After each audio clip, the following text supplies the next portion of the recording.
뵙게 된 우리 형님, 서민석 형님, 목사님 기도 좀 아, 부탁드리겠습니다. 네, 반갑습니다. 네, 축복 기도해 주십시오. 네, 기도하고 시작하겠습니다. 형님, 기도 네. 좀 부탁드리겠습니다. 네. 사랑의 하나님 감사합니다. 이 시간도 또 하나님께서 또 귀히 사용하시는 우리 김현식 목사님 통해서 아버지 귀한 아버지 모습들을 함께 나누고 성경을 공부하며 나아가려고 합니다. 하나님께서 저희들에게 지혜 주셔서 하나님의 말씀을 더욱더 밝히 깨닫고 알게 해주시고 또한 성도들에게도 바르고 또한 알기 쉽게 또 가르쳐 줄 수 있는 귀한 시간, 또 유익한 시간, 또 감사한 시간 되게 하여 주옵소서. 또한 같이 참석하시는 모든 분들 또한 그 가정과 교회 가운데도 하나님의 늘 사랑과 축복이 넘치게 하여 주옵소서. 주 예수 그리스도 이름으로 감사하며 기도하옵나이다. 아멘. 아멘. 네, 다시 뵙게 돼서 감사드리고요. 이제 오늘부터는 이제 제 3부가 들어갑니다. 그래서 지난 거는 제가 다시 볼 수 있게끔 이제 밴드에도 올려놓으니까 이게 누적이 돼서 찾기가 좀 어려워하시더라고요. 그래서 유튜브 채널을 만들었습니다. 그래서 유튜브 채널에 뭐 저희가 교회 이름을 적긴 적었는데 샘물 감리교회라고 치시면 교회 서식은 전혀 없어요. 그냥 성경바투, 족보, 뭐 개념기에 그런 것만 계속 올려놔갖고 그래서 샘물교회 스터디라고 이렇게만 해놨습니다. 그래서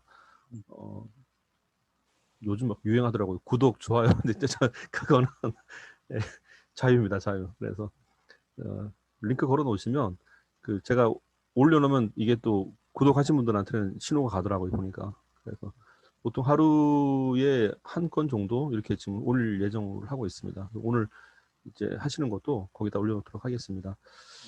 그리고 자, 그러면 이제 교재를 3부를 보실 건데요. 자, 갖고 계신 교재 제 8과가 시작되긴 돼요. 근데 8과를 보시기 전에 제 3부가 시작하는 전체 목차를 보시면 좋겠죠. 31페이지에 목차가 나와 있습니다. 자, 제가 여기를 조금만 음소거 좀 해놓을게요. 잠시만요. 김다희 목사 조금만 양해 드릴게요. 음소거 조금 해놓을게요. 예. 제가 여기서 했습니다. 자, 그리고 PPT를 바로 보여드리겠습니다. 자, PPT 보이시죠? 자, 그러면 그 제3부 출애굽으로 시작하여 약속의 땅 가나안에 정착 직후 이렇게 되어 있습니다. 자, 31페이지에 대한 이제 목차를 저기 보려고 하는데 그 제3부는 출애굽으로 시작해서 약속의 땅 가나안 정착 이렇게 공부하게 된다고 나와 있는데 그러면 여기서는 출광 시대 제8과 그리고 공구가의 정복 시대 10과 사사 시대 세 개를 지금 우리가 볼 거란 말이죠. 그러면 출광 시대 하면 이제 앞에 우리가 인물을 기억하시면 좋습니다. 그 출광 시대 옆에다가 모세라고 좀 적어 주십시오. 모세. 출광 시대와 페이지 32 사이에 모세라고 적어 주시고 둘째 정복 시대에 이르면 여호수아죠. 그래서 여호수아라고 적어 주시고 그리고 사사 시대는 그냥 뭐 15명 정도 사사가 있긴 한데 그냥 총칭해서 사사라고만 적어 놓겠습니다. 총칭해서요. 잠시만요. 자, 그러면 네. 그럼 재밌는 게 하나 나오죠. 출광 시대는 출애굽과 광야입니다. 그래서 출광 시대의 출애 동그라미, 그리고 정복 시대의 정의 동그라미, 사사 시대의 사의 동그라미 이렇게 하시면 됩니다. 자, PPT 보이시죠? 이렇게 보입니다. 이렇게. 예. 이게 글자 멋있죠? 이게 제가 현대식으로 맞게 전자계산기로 바꿨습니다. 세련되게. 죄송합니다. 수업 시간에. 자, 그래서 한번 보여드릴게요. 여기서 다시 한번요.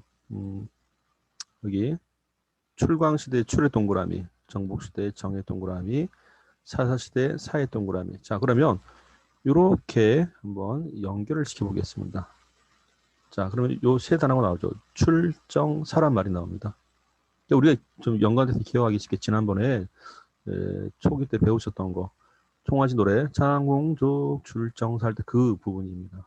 그러면 원래 이 출정이라는 말 자체가 보편적으로 우리가 쓸 때는 전쟁 치를 때 많이 얘기를 합니다. 그래서 전쟁 치기 전에 출정식을 한다 이렇게 표현하게 되죠.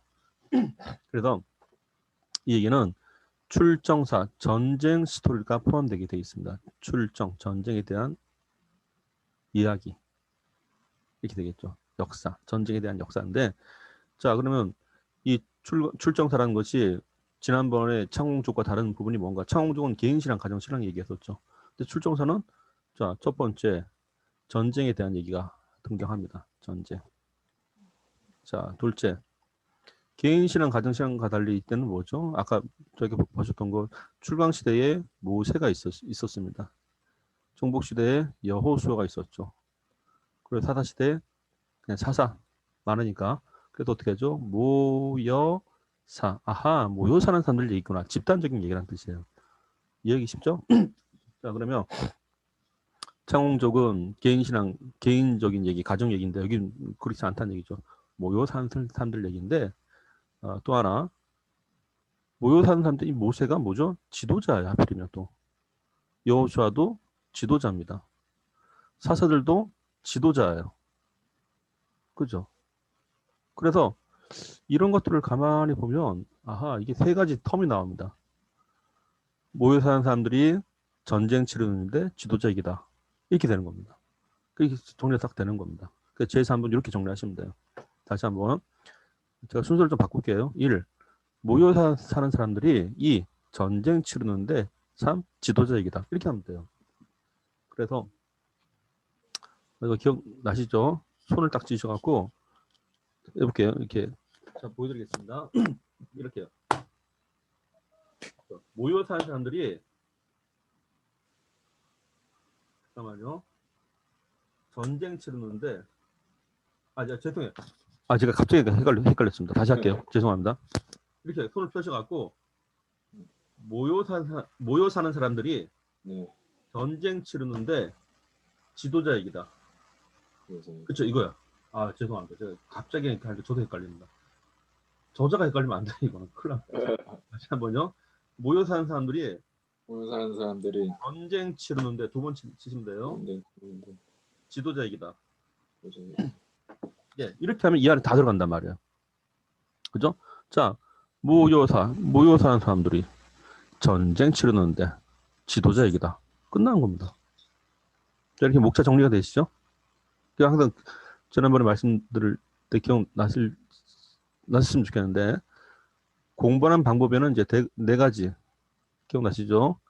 개, 도, 목, 연. 이거 좋습니다. 자, 첫째 뭐죠? 개념 이해. 그죠? 둘째, 도표화. 하늘에 보게끔. 셋째, 목차 이해. 지금 우리가 목차 이해하려고 하는 겁니다, 지금. 네 번째, 연상법. 요 네 가지 방법 쓰는 겁니다. 그래서 개도 목요일은 연구한다. 하필 목요일이네 오늘 하필도. 자, 개도 목요일은 연구한다 이렇게 썼는데 다시 한번요. 개념 이해, 개념 정리하는 겁니다. 단어가 정확한 뜻이 뭔지, 뭐 족장이 뭐냐, 출강이 뭐냐 이런 식으로 믿음이 뭐냐 이렇게 정리하는 거고 둘째, 그리고 도표화 한눈에 볼 수 있게끔 도표시킨 거고 셋째는 목차 이해, 목차를 딱 보고 우리가 이해하는 겁니다. 어떻게 정리된다는 걸. 마지막으로 하나의 단어를 보면 연결을 시켜서 기억할 수 있는 거 연상법 이렇게 되는 겁니다. 그래서 이 네 가지 방식으로 이 공부를 하시는데 그래서 우리가 오늘 정리한 게 다시 한번요. 출광 시대, 정복 시대, 사사 시대 요 세 개를 통틀어서 제3부에 해당되는데 보니까 이 주인공 인물들이 모세, 여호수아, 사사 모여 사는 사람들이 자 출정사 전쟁 스토리인데 모여 사는 사람들이 전쟁 치르는데 지도자, 다 지도자였다. 지도자 얘기다. 이러면 끝나요. 자, 쉽죠? 네. 그래서 오늘 우리가 목차를 이해하게 된 겁니다. 뭐 나머지 이제 31페이지에 뭐 출건시대 1, 2, 3다 이건 이제 우리가 실제 보면서 하시면 돼요. 큰 것만 우리가 지금 보게 된 겁니다. 그래서 출건시대 4가지, 정복시대 4가지, 사사시대 3가지 우리가 이렇게 공부할 겁니다. 자, 32페이지를 보도록 하겠습니다. 32페이지. 자, 오케이 보겠습니다. 30페이지를 보니까요. 이제 보통 출애굽을 BC 1446으로 잡고 있습니다. 이게 제가 그 차이가 있어요, 사실은.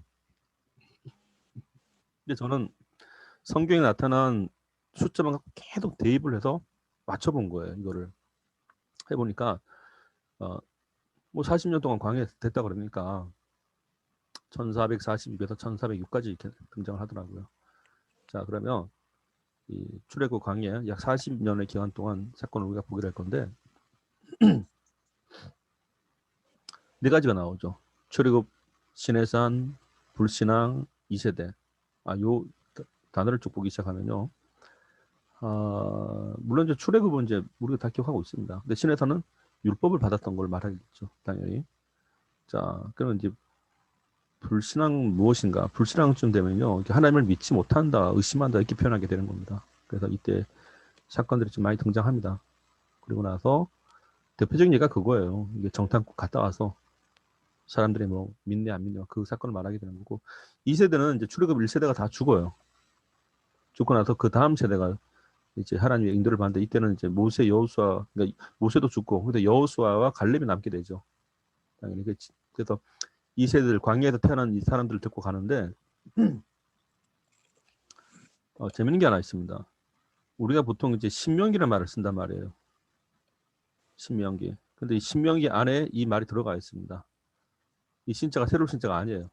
재신, 다시입니다. 다시 말씀을 기록한다는 얘기, 가르친다는 얘기예요. 사실은. 그래서 다시 한다는 뜻은 뭘까요? 여기가 끝났기 때문에 그렇습니다. 1세대가 끝났기 때문에 다시 말한다 그래서 신명기가 되는 겁니다. 그래서 신명기만 그 책 제목만 보더라도 이건 출애굽 2세대들을 향해서 한 번 더 말씀하신 걸 알게 됩니다. 그래서 여기 보시면은 십계명도 반복이 돼요. 십계명도 다시 말하게 되고 뭐 율법도 다시 말하게 되고 그래서 신명기라는 말 자체를 우리가 좀 설명해 주면 좋겠죠. 이런 식으로. 그리고 보통 우리가 성경에서 보면 이제 출애굽기라고 말씀들 하시잖아요. 출애굽기. 근데 공동 번역성서 그러니까 카톨릭은 탈출기라고 적어놨어요. 탈출. 재밌습니다. 탈출기. 보통 탈출은 누가 하는 거죠? 자기를 스스로 하는 겁니다. 탈출은. 감옥에서 탈출을 했었는데 출에는 애굽에서 나왔다는 뜻이잖아요. 애굽에서 나오게 됐다는 얘기는 이건 하나님에 대한 주권이 포함될 수밖에 없죠. 이거는. 그래서 조금 표현은 우리에게 좀 좋지 않나 뭐 그런 생각이 듭니다. 자, 이렇게 해서 우리가 네 가지를 지금 보게 될 겁니다. 자, 출애굽되어 있는데 백성의 호소, 하나님의 응답 이렇게 두 가지가 되는데 이거 성경에 나와 있는 얘기입니다.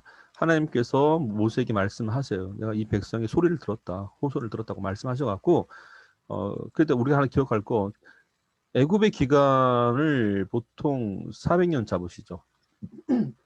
400년.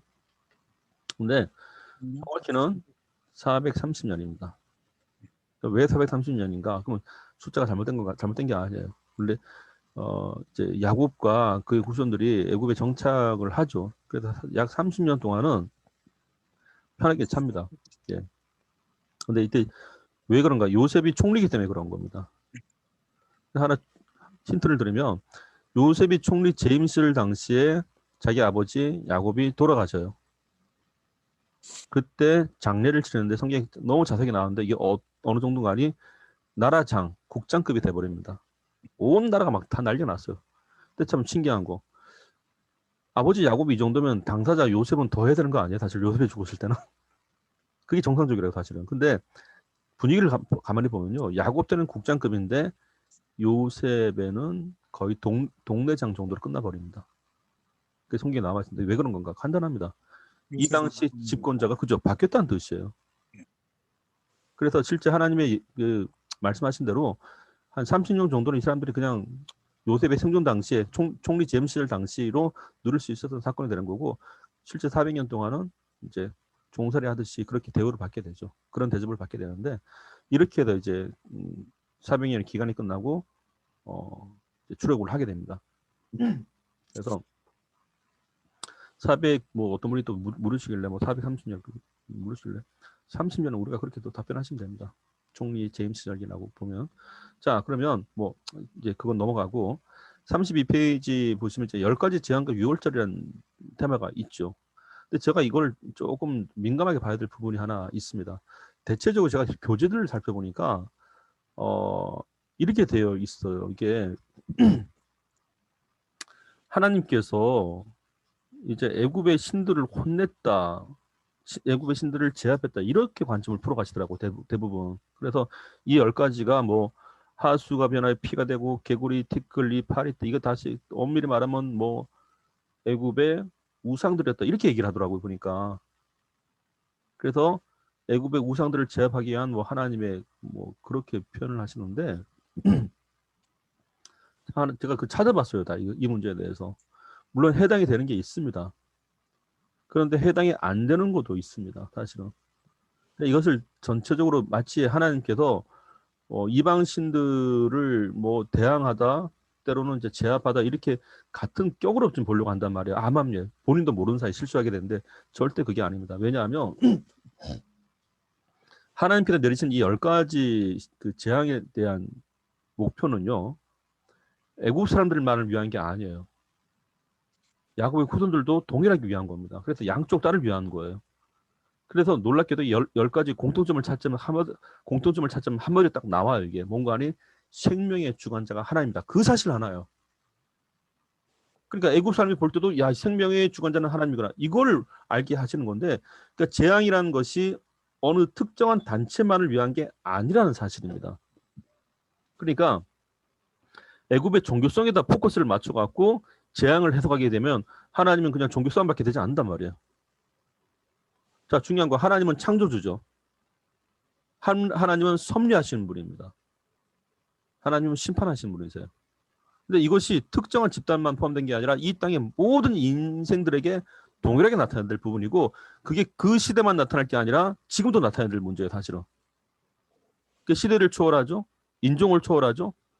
국가를 초월하죠. 그겁니다. 그러니까 우리가 성경 공부를 할 때 제가 찾아봤었는데 대체적으로 거기다 그렇게 써놨어요. 애굽의 신들을 파괴하기 위함이라.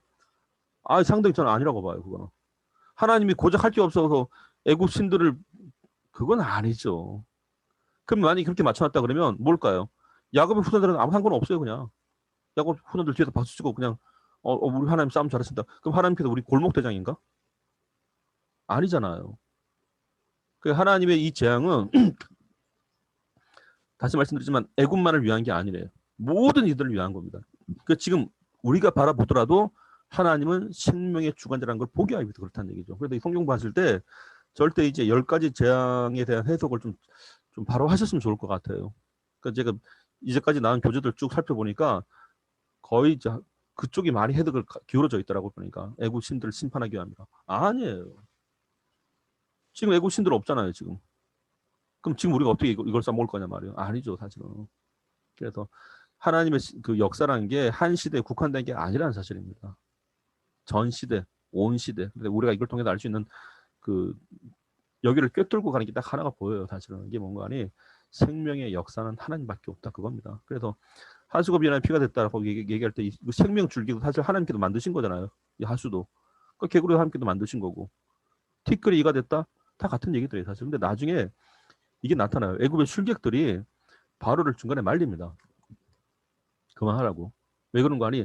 어느 정도 다른 건 흉내를 낼 수 있는데 생명체를 만드는 건 안 된다는 걸 알았어요. 그래서 성경 보시면 나와 있습니다. 그 부분이. 왕이셔 그만하라고. 우리가 상대한 것은 하나님이라고 딱 얘기를 합니다. 그래서 만류할 정도였다는 얘기죠. 그래서 계속 이렇게 진행이 되다가 보면 나중에 장자의 죽음까지 나오게 되죠. 결국 생명입니다. 생명. 생명을 주관하는 신이가 하나님 한 분이다. 그래서 그 메시지가 지금 오늘날도 우리에게 통할 수 있다라는 사실이죠. 자, 그래서 이게 32페이지 출애굽 10가지 지장과 6월절에 대한 얘기인데 결국 맨 마지막에 이제 그 양의 피 바른 걸로 끝나잖아요. 근데 양의 피를 바르는 것도 장제 죽음을 면하는 건데 이게 해당이 되는 게 특정한 사람들만이 아니었었습니다. 자세히 보시면요. 애굽 사람이라 할지라도 이 말을 들으면 살았습니다. 그 뒤집어 보면 뭐죠? 야곱의 후손이라도 이 말씀을 안 들으면 못 산단 말이에요. 바로 이 장면입니다. 그래서 예수님의 보혈로 일하는 그 구원의 예표가 결국은 차별이 없다는 얘기예요. 누구든지 그 말씀을 믿고 다른 자는 살게 됐다. 이렇게 보시면 됩니다. 그래서 또 하나 어린 양의 피란 이 얘기가요. 이렇게 보시면 좋을 것 같아요. 우리 자꾸 하나 놓치는 게 양의 피 자체의 능력이 아니죠. 만약 그랬다면 지금도 우리 양 잡아 피 흘리면 우리는 다 살 수 있잖아요. 사실은. 그게 하나의 예표죠. 다른 예표가 아니라 뭐죠? 하나님의 말씀을 순종하느냐 안 하느냐 그 차이점이에요. 그러니까 이런 현상은 어린 양만 포함된 게 아니고 이제 출애굽하는 과정에서 모세의 노뱀 사건이 있죠. 그것도 같은 겁니다. 노뱀 자체에 능력이 있었던 건 아니에요. 하나님께서 노뱀 만들어 했을 때 막 만들고 장대 높이 달았는데 그 말씀대로 본 사람들은 살았습니다. 뭐죠? 하나님의 말씀에 순종했던 사람들이 결국은 그 사람들이 다 살게 된 겁니다. 그래서 이런 관점에서 우리가 보시는 게 좋죠. 그래서 출애굽 사건은 이제 예수님의 보혈이 어린 양을 예표하긴 하는데 결국 하나님의 말씀대로 내가 그걸 받느냐 행하느냐 그걸 지금 말하게 되는 겁니다. 자, 두 가지 정리되죠. 첫째는 10가지 재앙에 깔려 있는 그 배경이 무엇인가? 생명의 주관자는 하나님이라는 것을 이들로 양쪽 다 알게 했다는 사실. 양쪽 다. 둘째, 10가지 재앙의 맨 마지막 부분에 대해서 예수 그리스도의 보혈, 하나님의 말씀을 듣고 순종할 때에 그 보혈도 우리에게 의미가 있다는 겁니다. 그걸 말씀드린 겁니다. 그래서 10가지 재앙의 목적이라고 나오는데 32페이지 하단에 되어 있죠. 자, 그러면 세 가지가 나옵니다. 주권의 하나님. 자, 모든 주권자. 그리고 둘째, 하나님께서 창조의 하나님, 생명의 하나님. 이걸 말하기 위해 그런 겁니다. 그리고 마지막, 하나님께서 약속하신 것을 지켜주시죠. 언약의 하나님 이런데 그 하나 제가 알게 된 게 있었습니다. 우리가 복음이라 말할 때는요. 복음은 곧 진리잖아요. 근데 진리의 세 가지 조건이 있더라고요, 보니까. 첫째는 시대를 초월할 것. 시대의 제한을 받지 않습니다. 둘째, 어떤 사람이든지 믿고 따르면 구원받는다는 거. 그러니까 사람의 제약이 없습니다. 그러니까 시대의 제약을 받지 않는다는 거. 사람의 제약을 받지 않는다는 거. 자, 그런데 이게 조금 더 확대되기 시작하면 환경의 제약을 받지 않아요. 가만히 보니까. 그래서 제가 오늘 새벽에 좀 정리하게 된 게 있었는데 복음이라는 게 나타나는 게 있더라고요. 그러니까 첫째는 이 복음이라는 것은 아까 말씀드린 대로 복음이 진리이기 때문에 어느 시대에나 동일하게 나타난다는 거. 그 시대의 제약을 받지 않는다는 거. 둘째, 어떤 환경에도 제약을 받지 않는다는 겁니다. 그리고 셋째, 어떤 사람을 통해서든지 복음은 흘러갑니다. 가능합니다. 하나님께도. 근데 이 말이 왜 중요한 거 아니? 그거더라고. 그러니까 우리 간혹가다 그런 분들 계세요. 아, 내가 지금 보니까 내가 저 사람 때문에 교회 안 다니는 거라고. 또 지금 또 교회 나갈 때가 아닌 것 같다고. 그런 얘기를 많이 하세요. 이게 상당히 잘못된 얘기입니다. 그리고 나서 어떻게 하죠? 문제 해결되면 교회 나가겠대. 그 말이 왜 틀렸는가? 문제 해결하려고 교회 나가는 겁니다. 사실은. 그죠? 그러니까 우리가 해결을 다 하고 교회 나가는 게 아니라 문제 해결을 위해서도 교회 나간단 말이에요. 사실은. 그러니까 신앙, 복음, 진리 이런 게 사실은 영순이라고 표현하는 게 맞습니다. 절대 후천적 선택이 아니에요. 그래서 이거 잘 나타나는 게 마태복음 6장 33절입니다. 너희는 먼저 그의 나라와 그의 의를 구하라. 사실 이 마태복음 6장 얘기는 먹고 입고 마시는 문제, 가정 이들이 기본적으로 해결해야 될 문제를 못 하고 있었습니다. 근데 못한다 뭐죠? 스스로 할 수 없다는 거였었어요, 사실은. 근데 이걸 해결할 방법이 뭔가 할 때 예수님께서는 선 해결 후 복음 이게 아니었었습니다. 원래 우리가 배고픈 자에게 먹을 것 중에 맞다고 생각하잖아요. 근데 예수님의 방법은 그게 아니었었습니다. 먹고 입고 마시는 문제를 갖고 어떻게 해결하시는 거 아니? 먼저 할 게 있다. 그의 나라 그의 일을 구하라. 이거 절대 타협하지 않습니다.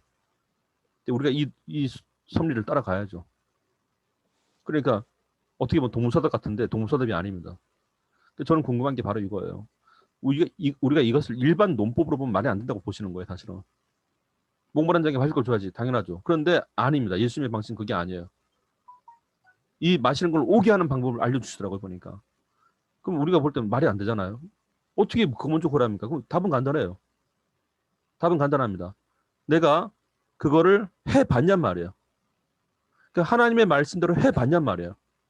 하나님의 말씀으로 해봤는지 아는지 하고 나서 얘기하잖아요. 예수님께서 거짓말 하실 분이 아니잖아요. 바로 이 차이점입니다. 하나님의 말씀은 우리가 지키고 해봤냔 말이에요. 말씀대로 해볼 때 나타나는데 중요한 거 말씀드릴게요. 원래 기적이라는 얘기는요. 제가 정확히 말씀드릴게요. 존 웨슬리 목사님도 그렇게 존 웨슬리 목사님도 그 표현을 썼더라고요. 신앙의 기적은요. 성경에 나타난 하나님의 말씀이 실제 우리 안에 이루어지는 겁니다. 현실적으로. 하나님의 말씀대로 우리 안에 이루어지는 걸 갖고 기적이라 말하는 거예요. 이게 하나 제가 좀 약간 흥분했는데 중요한 거 하나 말씀드릴게요. 한번 잘 들어보십시오. 자, 옛날만 하더라도 이 성경 해석할 때 그런 분들 많이 있었어요. 신학이 약해서 그런지 모르겠는데 자유주의 신학이 되게 많았습니다. 자유주의 신학의 특징이 뭔가 하니 자의적 해석이에요. 자의적 해석이 뭔가 첫 성경을 볼 때 자기가 이해 안 되면 자기가 이해 안 되는 거예요. 성경이 잘못된 거예요. 그래갖고 자기 경험에 비춰봐서 상상에 의해서 성경을 풀어가는 걸 갖고 자유주의 신학 자의적 해석이라고 설명하게 되는 겁니다. 하나 예를 들어보겠습니다. 어떤 일이 벌어지는가 잘 보십시오. 목사님들 계시지만 잘 들어보십시오. 홍해 사건이 있죠. 홍해 사건은 성경대로만 보자면 하나님께서 밤새도록 바람을 이렇게 하고 마르게 하고 건너가게 하신 거예요. 근데 이게 이해가 안 되니까 별의별 해석이 다 나왔습니다. 그 중에 하나가 뭔가 하니 조수간만의 차다 이렇게 말해버리는 거예요. 서해안의 무창포 이런 식으로. 그러니까 이게 초신자들한테는 되게 쉽죠. 설득력이 있잖아요. 초신자들한테는. 근데 뭐가 빠졌죠? 하나님의 주권적인 역사가 빠질 수밖에 없어요. 그렇게 사라진단 말이에요. 성경이 실제 역사가 있음에도 불구하고 그럼 우리가 지금도 홍해 가면 조수간만 차에 생겨야지 그러면. 자, 첫 번째 홍해 해석을 못 하더란 말이에요. 둘째 여기 있었습니다. 자, 오병이어 사건이 있죠. 자, 예수님께서 축사하시고 그래갖고 5천 명이나 되는 사람이 먹고 남은 남자 성인만 5천 명 먹고 남은 광주에 12광주에 돼 있는데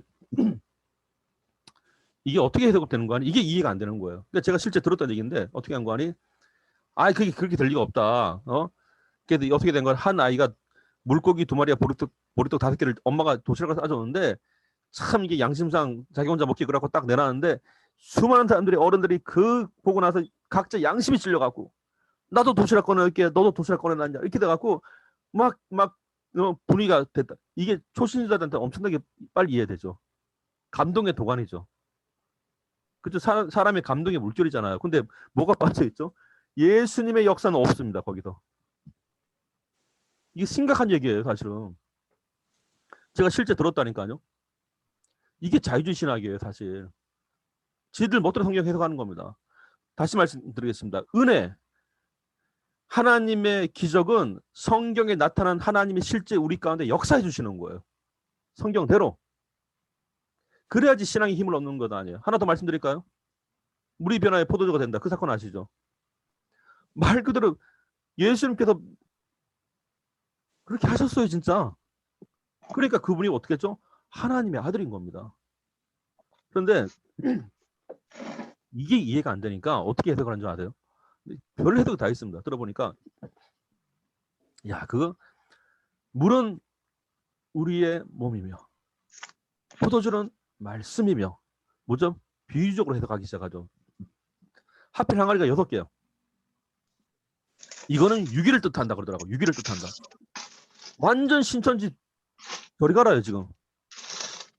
그래서 참 우리 마음에 항아리가 우리 마음인데 우리 몸인데 예수님께서 물을 받아 그랬으니까 다시 말씀드릴게요. 이 물이 곧 말씀이에요. 이 물을 받으니 이 예수님의 말씀인 물을 받으니 이 물이 변하여 포도주가 됐다. 예수님의 능력이 됐다. 이렇게 말하는 거예요. 무슨 말 같은 소리 하자 말이에요. 이게. 아니 보세요. 그거는 비유가 아니라 예수님께서 실제 하신 역사죠. 성경에서 뭐라고 하죠? 이것이 첫 번째 행한 이적이라 말하죠. 성경에서는. 그죠? 돼 있잖아요. 성경에. 그러니까 성경 쓰이는데 그대로 못 받아들인다고 이 사람들이. 왜? 자기가 이해 안 되니까.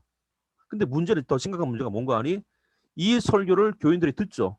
그럼 그 수준 이상 못 올라가죠. 그게 문제예요.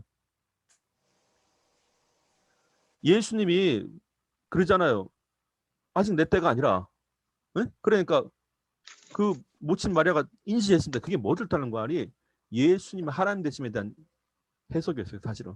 그러니까 어떻게 하죠?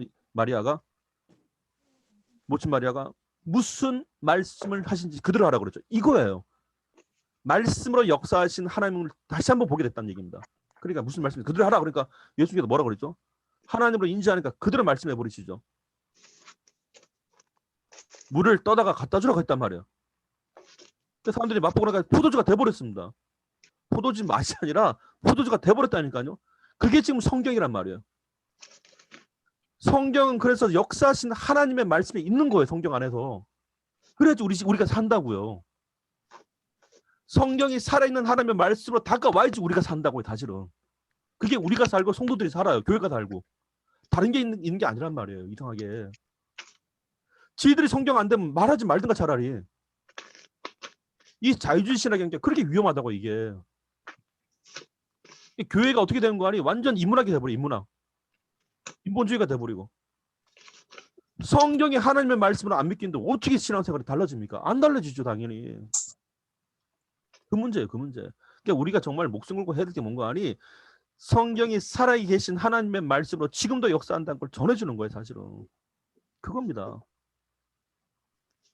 그러니까 희한하더라니까요. 이게. 그러니까 이 10가지 지향도 하나님께서 하신 거예요. 그냥. 명하셨고 순종한 자들은 살았습니다. 그거예요.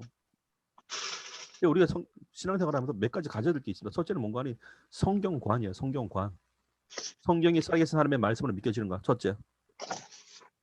둘째, 이 성경이 내 신앙에 참으로 역사하는구나. 내 인생 가운데. 그게 신앙관이에요. 인생은 하나님의 말씀으로 역사하는 하나님을 만나며 성경으로 만나는 게 신앙생활이라고 결국은. 그 하나님의 말씀이 내 영혼을 바꾸는다. 이겁니다. 그래서 이것이 히브리서 11장 말씀이에요. 하나님의 말씀은 살았고 운동력이 있어 자유의 날선 어떤 검보다 예리하며 혼과 영과 및 관직을 고슬 찔러 쪼기까지만 사람의 마음의 생각과 뜻을 감찰하나니 이겁니다. 성경을 가만히 보십시오. 첫 스타트부터 자체가 어떻게 되어 있죠? 하나님이 가라사대 빛이 있으라 하심에 빛이 있었고 말씀 안이 그대로 되잖아요. 예수님께서 바다야 바람과 잠잠하라 그러니까 잠잠해지잖아요. 그러니까 제자들이 놀란 것 아닙니까? 저분이 대체 누이시길래 바람과 파도도 잠잠하는 거. 그래 하잖아요. 그게 사실이라고요. 그게 우리가 성경에다 그 하나님, 그 예수를 지금 만난 건 아닙니까? 사실은. 그거예요. 가만히 보니까. 그래서 성경에 있는 하나님의 말씀이 내가 사실로 믿겨지는가? 그게 우리의 관건인 겁니다. 그게 믿겨지는 걸 믿음이라 말하는 거예요. 이 믿음을 누가 주시는가? 하나님 주시는 거죠, 사실. 이렇게 믿겨지는 게 우리의 생산물이 아니라 하나님의 은혜로 말미암아 우리에게 주어진 선물이라고 표현하게 되는 겁니다. 구원받은 사람들 이게 보인다고 이게 난 결국은 하나님 말씀을 역사하신 거야. 다른 것 증거할 그게 없어요, 사실은. 성경은 살아계신 하나님의 말씀입니다. 결국 그겁니다. 하나님께서 명하시니 내 영혼을 바꿔놓기 시작하고 하나님께서 명하시니 참으로 하나님의 날들이 움직이기 시작하며 그거더라고 보니까. 우리가 성경을 가까이 하는 이유가 바로 여기 있었습니다. 성경을 한마디로 표현하면 무엇인가? 살아 역사하는 하나님의 말씀입니다. 그거예요.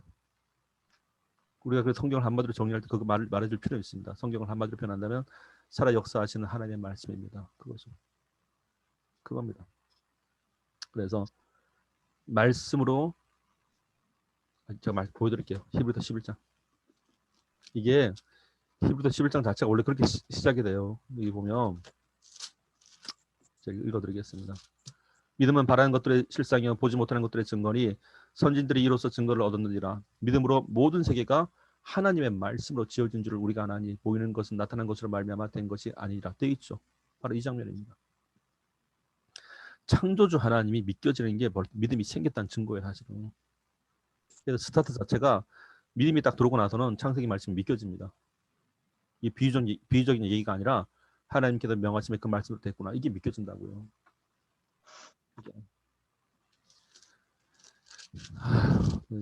아까 참 그 하나님의 말씀 살았고 운동력이다. 그건 히브리서 4장 12절 13절 얘기했었습니다. 그 얘기는.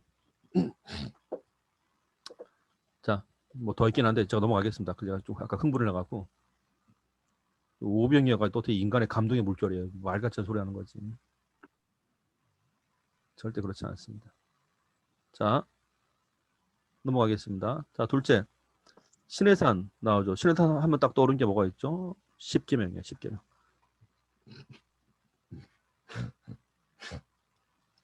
그런데 재밌는 건 사실 이 가나안을 향해 가는 동안에 우리 교재 33페이지를 지금 보게 되는데 이 사람들이 옛날에 없던 거를 받아요. 사실은.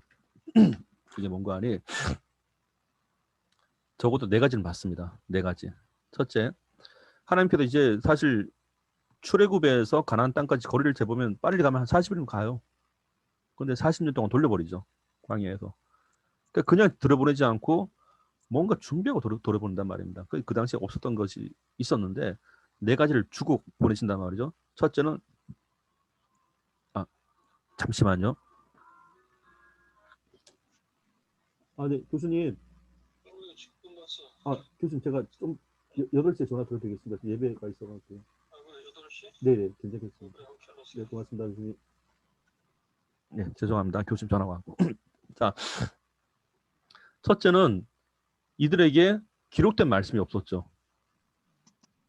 그러니까 10계명을 주셨단 말이에요. 10가지를 딱딱하게 해서 돌판에 기록을 했다는데 사실 기록된 말씀은 변질을 생길 수가 없게끔 하기 위해서 그런 겁니다. 구전전승이 돼버리면 사람이 더하거나 뺄 수도 있기 때문에 그렇습니다. 그래서 엄밀히 말하면 이 10계명은 구약의 율법의 하나의 샘플이에요. 프레임과 같은 겁니다. 그러면 신약의 프레임은 뭘까요? 산상수훈입니다. 사실은. 왜? 구원에 대한 얘기이기 때문에 그래요. 우리가 이렇게 보시면 돼요. 율법 자체를 우리가 사실 교리적 입장에서 보자면 교리적 입장에서 보면 우리가 사실 세 가지를 공부해요. 종교개혁 입장에서는. 첫째는 구약의 10계명, 신약의 주기도문, 그리고 이제 교회사의 첫 번째 등장한 사도신경입니다. 사도신조. 그래서 원래 교리적 입장은 세 가지를 배우기 시게 되는데 마틴 루터가 종교개혁할 당시에 이걸 가르쳤습니다. 성경을 읽기 전에 최소한 이건 배우라 그래요. 그래갖고 그래서 그걸 다루면 대교리 문답서라고 그랬는데 어른들을 향해 썼던 것은 성인들을 향해 썼던 것은 구약의 10계명, 신약의 주기도문, 그다음 사도시대의 초대 교회사에 나타난 사도신경인데 이게 왜 그런 거 아니? 하나님으로부터 왔기 때문에 그래. 이 두 가지가. 먼저는 10계명과 주기도문이. 그리고 이제 사도신경은 구약과 신약에 나타난 성부 하나님에 대한 공부를 하기 때문에 그렇습니다. 그래서 이걸 자세히 풀어 쓴 걸 대규리 문답서라고 그러는데 성인들을 향해 쓴 것을 대규리 문답서라고 하고 이제 아이들을 향해 쓴 것을 소규리 문답서라고 그랬었어요. 그래서 이걸 원래는 이것을 배우고 나서 성경을 읽게 했습니다. 왜냐하면 성경 관점을 잡아주기 때문에 그랬었어요. 그 문제 때문에. 이게 사실 우리가 이제 세례 받기 전에 문답시 가죠. 교리 문답서. 원래 그 교리 문답서의 출발이 원래 여기에 있었다고요. 대교리 문답서, 소교리 문답서. 원래 세례 받기 전에는 십계명, 주기도문, 사도신경 배우고 가는 겁니다. 원래는. 그게 원래 초기 그 이제 프로테스탄트 개신교 또는 기독교라 말하는 것의 출발인데 물론 이제 그 근원적 출발은 초대 기독교 공동체죠 사실은. 자 아무쪼록 첫째는 기록된 말씀 계명을 주셨고 둘째 성막을 보여주셨죠. 어떻게 이렇게 지으라고. 그죠? 그리고 셋째는 제사법을 주셨습니다. 넷째는 제사장 제도를 만들어 놔버렸습니다. 자 그러면 이 네 가지가 놀랍게도요. 오늘날과 다 연결이 되어 있습니다. 자 계명은 뭐죠? 오늘날 성경이에요. 그러니까 우리가 하나님을 만날 때 성경을 통해서 알 수 있다 이 얘기인 겁니다. 첫째. 자 둘째 성막이 있었죠. 성막은 뭐죠? 구별된 장소인 겁니다. 구별된 장소 오늘날 교회죠. 교회를 성수로 표현합니다. 구별된 장소예요. 자 셋째 예배가 있었죠. 제사죠. 그 당시 제사 오늘날 예배입니다. 그래서 원래 이 예배란 말을 말씀드릴게요. 원래 이 예배는 하나님이 정한 예법에 따라 경배란 뜻이에요. 이게 원래 이 말 뜻 자체가. 그러니까 우리 방식대로 하나님을 예배하는 게 아니라 하나님이 정한 방식대로 하나님을 만들라 그겁니다. 그래서 원래 예배란 말을 한자로 풀이하면 그거예요. 정한 예법에 따라 경배다 그 뜻이에요. 말씀을 통해서 하나님을 예배하라 이 뜻인데 이게 영어로 표현하면 worship이죠 사실. worship인데 worship도 단어를 풀이하면 재밌습니다. worship, word 플러스 relationship이에요. 원래는. 그 뭐죠? 말씀으로 관계를 맺겠다 이겁니다. 워드 플러스 릴리션 이렇게 해석을 하는 분들이 계신데 저는 그거 맞다고 봐요. 하나님과 관계를 말씀을 우리가 맺는 거다. 자 마지막 뭐죠? 제사장 제도죠. 그 제사장 제도는 뭘까? 제사장 그 일만 해야 돼요 사실은. 말씀 전하는 일, 하나님과의 관계적인 일. 그래서 제사장 제도가 오늘날 저는 성직자라고 봐요. 그래서 전무후무하다 말씀 보는 일에 대해서. 그래서 이 네 가지가 신해산 훈련 때부터 시작되기 시작합니다. 계속적으로. 그래서 이들 머릿속엔 가나안 정착할 때는 이 네 가지가 이제 우리 이거 알겠죠? 계명, 성막, 제사, 제사장 이 네 가지 제도가 있었다는 사실입니다. 오늘날 똑같아요. 이 흐름들을 가만히 보면 성경, 교회, 예배, 목회자예요. 역할 제대로 해줘야 됩니다. 사실 이 부분에 대해서. 자, 십계명, 수요, 언약, 체결, 성막, 제작, 제사법, 거룩한 백성의 규범 다 배웠습니다. 이것을 갖고 정리해보니까 네 가지가 나오더란 말이죠. 그래서 이게 중요했던 게 애굽 때만 하더라도 이 사람들이 노예의 삶을 살았단 말이에요.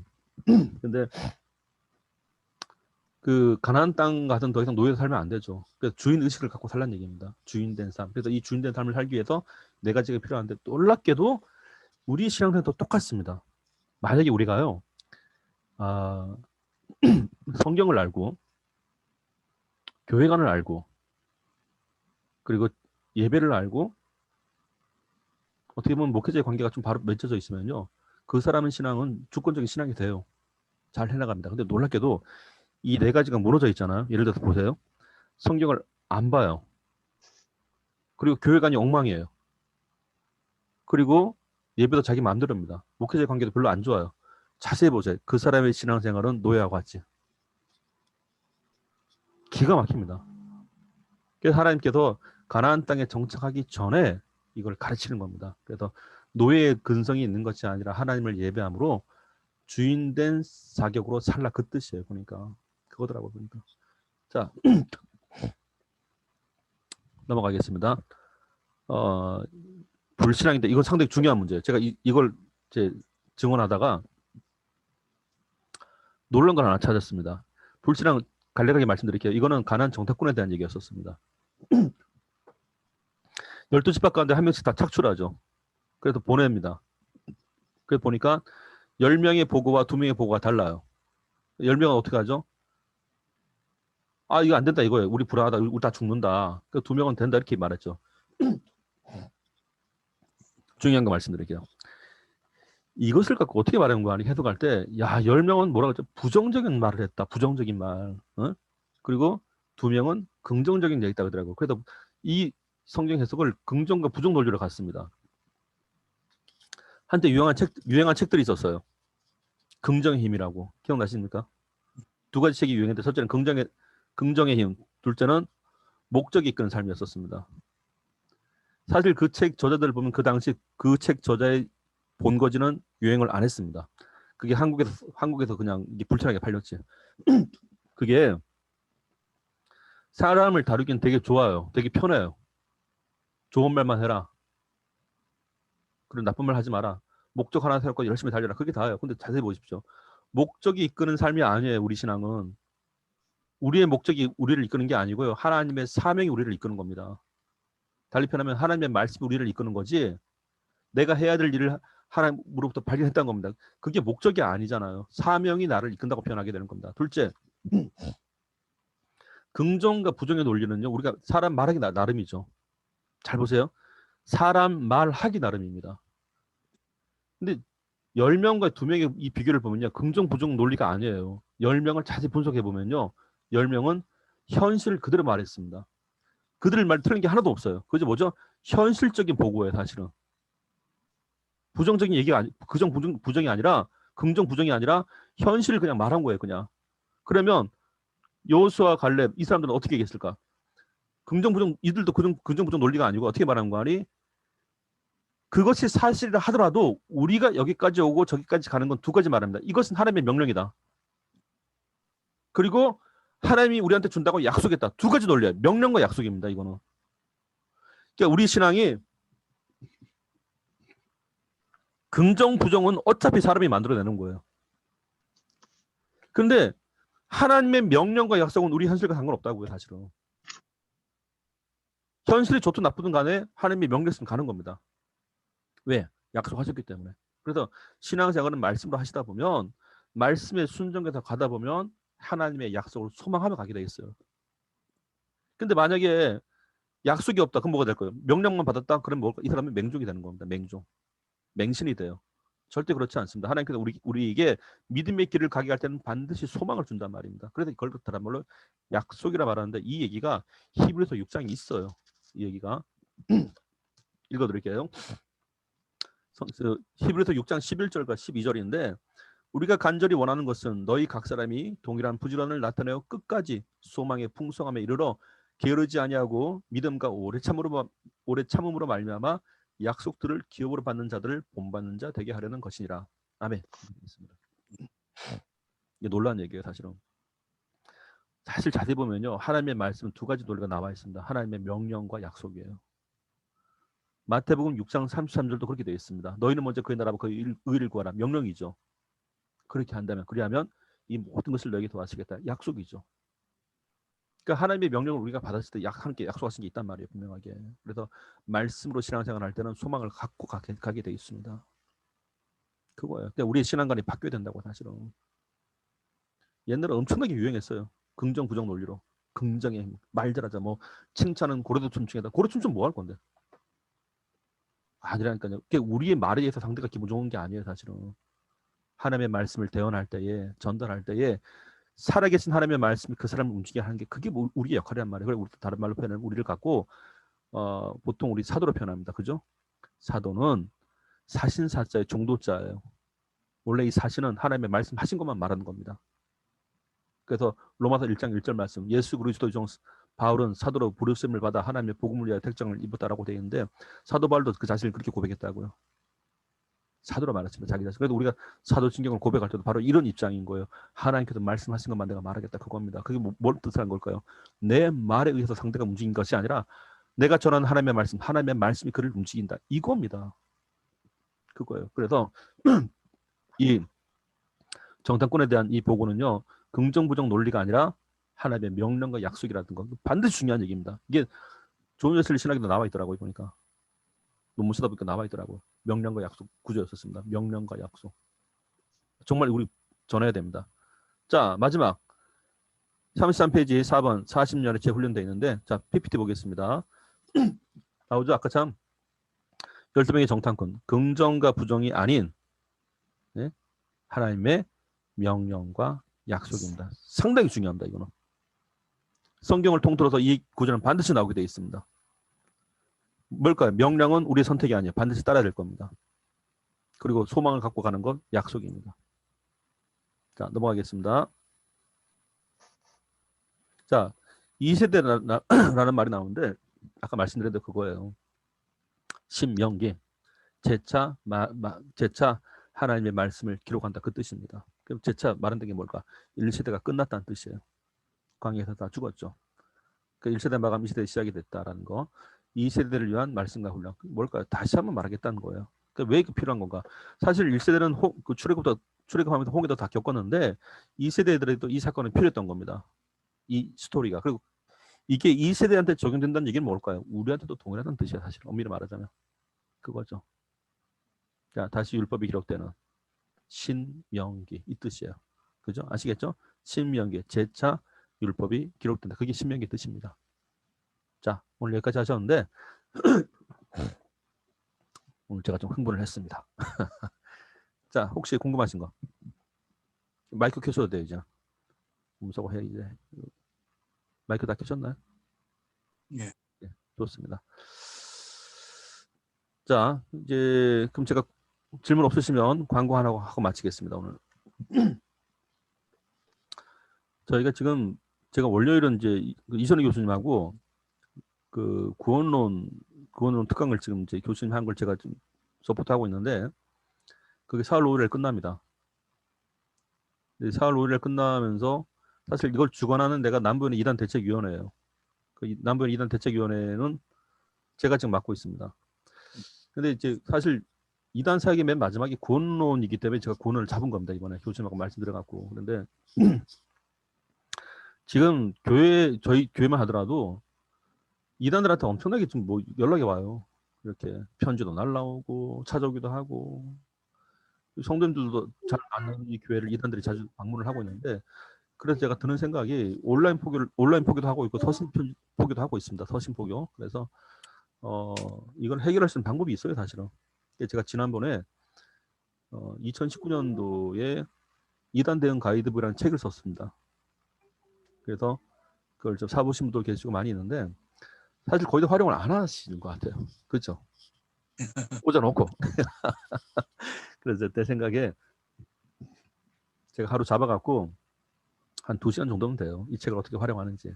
그러면 그 책을 다 활용할 필요는 없어요. 진짜 우리가 써먹을 거 없이 있단 말입니다. 목회자 입장에서. 물론 그 책 안에는 이단에 대한 반증 교류도 있는데 그 반증 교류는 실제 그 사건 터졌을 때 나중에 준비하셔도 돼요. 실질적으로 목회하시면서 이단에 급하게 대응해야 될 사례들이 있습니다. 그래도 그걸 좀 알려드리려고 하는데 한 4월 중순경쯤 생각해갖고 괜찮으시겠죠? 한번 강의 저자의 직강을 들으시면 예, 저도 써먹었으니까 그래서 이렇게 할까 싶어요. 책을 갖고 계신 분들은 책을 갖고 계시면 그 책 쓰시면 돼요. 그럼 제가 홈페이지 활용하는 방법, 책 활용하는 방법 알려드리겠습니다. 그리고 우리 민석이 형님, 예. 예. 제가 강의료를 한 10,000원 받으려고 합니다. 괜찮겠습니까? 강의료 10,000원. 아, 충분히 낼 의사가 있습니다. 그렇죠, 알겠습니다. 10,000원. 사실 안 받아도 되는데 안 받으면 강의 질이 떨어지더라고요, 보니까. 그래서 책을 갖고 계신 분들은 그냥 10,000원으로 하고 책을 안 갖고 계신 분들은 책값 포함해서 30,000원. 원래 책이 30,000원인데 그냥 택배비 빼고 뭐 빼면 거의 없어요, 사실은. 그래서 제 생각에 보니까 한 번쯤은 책 활용을 하는 게 좋지 않은 생각이 들어서 그래서 하루 날 잡고 부담 없이 그 계획을 할까 싶습니다. 자, 그럼 제가 중간중간에 말씀드리기로 하고 또 오늘 공간고 없으시죠? 자, 오늘 내용은 제가 해갖고 유튜브에 또 올려놓도록 하겠습니다. 자, 그러면 오늘 마무리는 네네. 예. 그 10가지 재앙 외우는 방법이 나도 이제 방법이 있긴 한데 야, 한번 오픈해 주십시오, 지금. 시간 남았습니다. 나는 이게 첫자 따서 예. 예, 피계입파, 악독, 우매흑장 이렇게 해서 그냥 외웠거든요.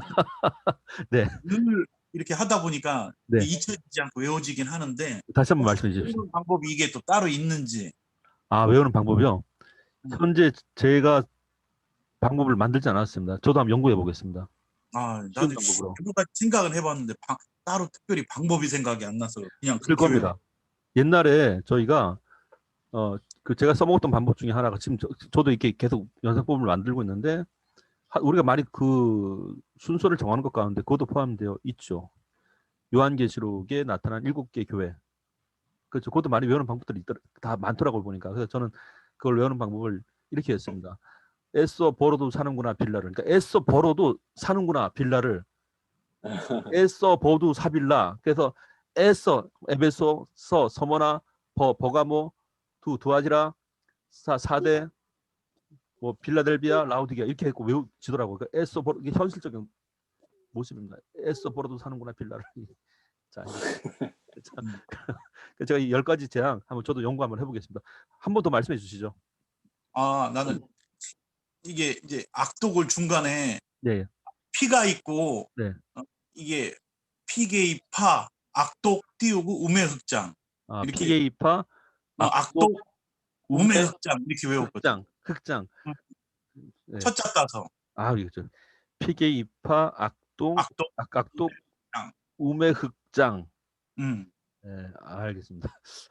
저도 한번 노력해 보겠습니다. 우리 최우진 목사님, 김다희 목사님도 한번 연구해 주셔갖고 우리 한 옆에서 외워보시죠. 자, 오늘 김다희 목사님 어떻게 괜찮겠어요? 분위기가 지금 기도할 수 있겠어요? 애가 왔다 돼가지고. 알겠습니다. 그러면 우리 최진호 목사님, 계신 데가 어디였죠? 여기 동탄. 동탄. 알겠습니다. 예. 오늘 최진호 목사님 기도해 주시고 오늘 특강 마치겠습니다. 하나님 감사합니다. 오늘도 또 성경 공부를 통해서 또 하나님에 대해서 또 말씀에 대해서 또 하나님의 주권에 대해서 우리가 또 생각하고 배웠습니다. 또 삶 가운데서 이렇게 우리도 하나님을 더욱더 알아가며 또 실천하며 주의 말씀 가운데 살아가는 삶이 될 수 있도록 인도하여 주옵소서. 또 남은 시간도 평안을 허락해 주시옵고 예수님의 이름으로 기도합니다. 아멘. 네. 자, 오늘 제가 이거 올려놓기로 하고요. 그리고 단톡에다가 이 공부한 그 링크를 좀 걸어 놓을게요. 그러면 언제든지 골라서 볼 수 있으니까 자, 그 유튜브 채널 좋아요 안 눌러도 돼요. 제가 바라진 않겠습니다. 그냥 대신 구독만 하시면 돼요. 구독하시면 제가 계속 볼 수 있으니까 자, 하여튼 오늘 고생 많으셨고 저희가 다음 시간에 이렇게 또 뵙도록 하겠습니다. 오늘 수고 많으셨습니다. 예, 고맙습니다. 감사합니다. 네, 감사합니다. 고맙습니다. 예. 잠시만요. 정리를 어떻게 하지? 이렇게 하고